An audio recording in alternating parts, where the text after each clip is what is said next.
അപ്പം ഞങ്ങൾ 4 പേരും കൂടെ ഒരു നീണ്ട ഇടവേളയ്ക്ക് ശേഷം ഒരു ഔട്ടിങ്ങിന് പോയ വീഡിയോ കേട്ടോ ഇത്. അപ്പം ഞങ്ങൾ ഇതുപോലെ ഒരു 2:30 കഴിഞ്ഞ് ഒരു വൈകുന്നേര സമയത്താണ് ഇതുപോലെ ഇറങ്ങി തിരിച്ചത്. ഈ സൂട്ടൻ വണ്ടിയിൽ കയറി കുറച്ച് കഴിഞ്ഞപ്പോൾ തന്നെ നല്ല ഉറക്കമായിട്ട് അവൻ മിടുക്കനാണ്. അവൻ ഞങ്ങളെ ശല്യം ചെയ്യാണ്ട് ഭയങ്കരമായിട്ട് കിടന്ന് ഉറങ്ങുന്നുണ്ടായിരുന്നു. അങ്ങനെ ഞങ്ങൾ മുത്തങ്ങ വഴി ഗുണ്ടൽപേട്ട് വഴി ബന്ദിപ്പൂര് പോയി ട്രെക്ക് ചെയ്യാനായിരുന്നു പ്ലാന്. അപ്പോൾ പോകുന്ന വഴിക്ക് ഇതുപോലെ ആനയും മാങ്കൂട്ടമൊക്കെ ഭയങ്കരമായിട്ടുണ്ടായിരുന്നു.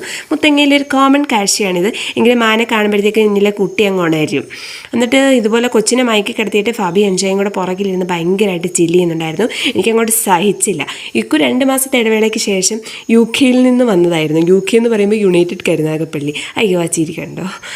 എന്തെങ്കിലും അങ്ങനെ ഇസൂട്ടം കുറച്ച് കഴിഞ്ഞപ്പോഴത്തേക്കും അവൻ്റെ ഉറക്കം കഴിഞ്ഞ് എഴുന്നേറ്റു. അങ്ങനെ ഗുണ്ടൽപേട്ടെത്തിയപ്പോൾ ഇതാണ് കാഴ്ച.